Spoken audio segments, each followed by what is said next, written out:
আসসালামু আলাইকুম দর্শক, welcome back to my channel Parul food kitchen. আজকে আমি শেয়ার করতে চলেছি পাউরুটি ও দুটো ডিম দিয়ে পারফেক্ট একটা পুডিং রেসিপি। এই গরমে কলিজা ঠান্ডা করা পুডিং রেসিপি শেয়ার করতে চলেছি। পুরো ভিডিওটা দেখার অনুরোধ রইল। দেখতে যতটা লোভনীয় হয়েছে, খেতে ততটা দুর্দান্ত হয়েছে। দেখেই বোঝা যাচ্ছে কেকটা। চলেন তাহলে এর প্রস্তুত প্রণালী দেখে আসি। আমি এখানে 3 পিস পাউরুটি নিয়েছি। পাউরুটিটাকে কেটে নিচ্ছি এভাবে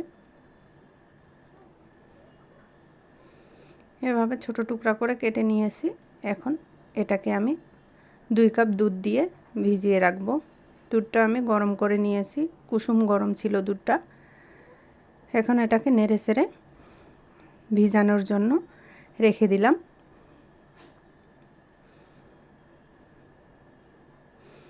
এখন আমি অন্য প্রসেসে চলে যাব।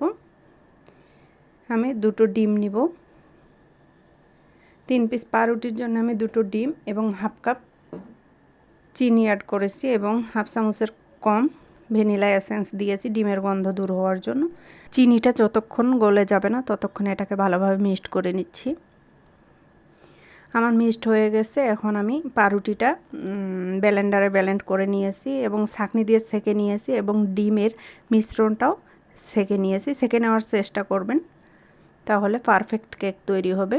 এখন ডিম, দুধ, পাউরুটি সব কিছু ভালোভাবে একসঙ্গে মিক্সড করে নিচ্ছি।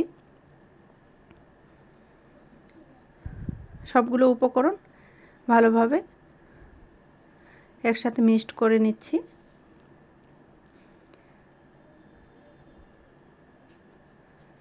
মিক্সড করে নেওয়ার চেষ্টা করবেন। এখন আমি চুলায় কড়াই বসিয়ে দিয়েছি। এখন এখানে 4 টেবিল চামচ চিনি দিয়ে নিলাম। এই 4 টেবিল চামচ চিনির জন্য আমি 2 টেবিল চামচ পানি অ্যাড করে দিব। পানি অ্যাড করে দিয়ে সুন্দর করে নেড়ে চেড়ে আমি ক্যারামেল তৈরি করে নিব। আপনারা যেরকম ক্যারামেলের কালার পছন্দ করেন সেরকম ক্যারামেল তৈরি করে নেবেন। ক্যারামেলটা আবার বেশি গাঢ় করতে যাবেন না, না হলে তিতা লাগবে পুডিংটা খেতে। আমি সুন্দর করে ক্যারামেল তৈরি করে নিচ্ছি, দেখতেই পাচ্ছেন। আমার ক্যারামেল কিন্তু তৈরি হয়ে গেছে। আমি এরকম একটা টিফিন বাটিতে ক্যারামেলটা নিয়ে নিলাম। ক্যারামেলটা আমার সেট হয়ে গেছে। এখন আমি সেকে রেখেছিলাম যে পুডিংয়ের মিশ্রণটা, সেটা এখানে দিয়ে নিলাম, ঢাকনা দিয়ে নিলাম। তারপরে আমি একটা চুলায় ফ্রাই প্যান বসিয়ে দিয়েছি, সেখানে পানি দিয়েছি। তারপরে একটা রুমাল দিয়ে নিলাম। পানি কতটুকু দিয়েছি দেখতেই পাচ্ছেন টিফিন বাটির নিচ থেকে। এখন আমি এটাকে 30 মিনিট কুক করে নিব। প্রথমে আমার চুলার আঁচ মিডিয়ামে রাখবো, পরে যখন পানিটা গরম হয়ে আসবে তখন লোয়ে রাখবো। আমার কিন্তু 30 মিনিট পর দেখেন ফিরে আসলাম। আমি আপনাদের দেখাচ্ছি। দেখেন কাঠিটা কিন্তু ফ্রেশ আসছে, তার মানে পুডিংটা আমার রেডি হয়ে গেছে। 2 ঘন্টা পর এটা ফ্রিজ থেকে বের করে আপনাদের দেখাচ্ছি। নর্মাল ফ্রিজ থেকে 2 ঘন্টা পর আমি বের করে নিলাম, দেখাচ্ছি আপনাদের কতটা লোভনীয় এবং কতটা দুর্দান্ত হয়েছে পুডিংটা।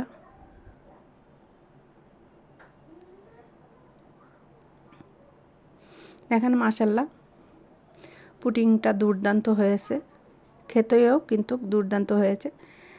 আপনারা ফ্রিজ থেকে বের করে এই গরমের দিনে এই পুডিংটা পরিবেশন করবেন।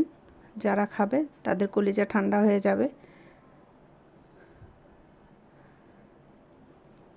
দুটো ডিম এবং 3 পিস পাউরুটি দিয়ে এরকম দুর্দান্ত যে কেক তৈরি হয়, আমার এই ভিডিওতে তার পুরো প্রস্তুত প্রণালী আছে। আপনারা পুরো ভিডিওটা দেখে নিতে পারেন স্কিপ না করে।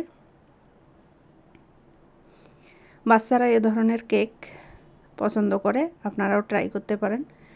আমার এই সিম্পল রেসিপিগুলো যদি আপনাদের ভালো লেগে থাকে তাহলে লাইক, কমেন্ট, শেয়ার করবেন। আমার চ্যানেলের পাশে থাকবেন। আর যারা ফেসবুক থেকে দেখতেছেন তারা ফলো দিবেন। এবার আপনাদের কেটে দেখাচ্ছি যে ভিতরটা কতটা সফট হয়েছে কেকটার।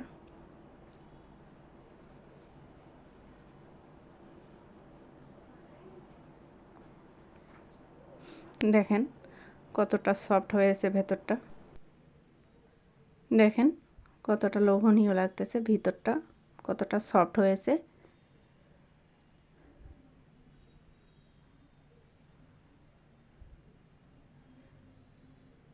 বাচ্চারা ডিম দুধ খেতে পারে না, আপনারা এভাবে পুডিং রেসিপি বাচ্চাদের বানিয়ে খাওয়াইতে পারেন।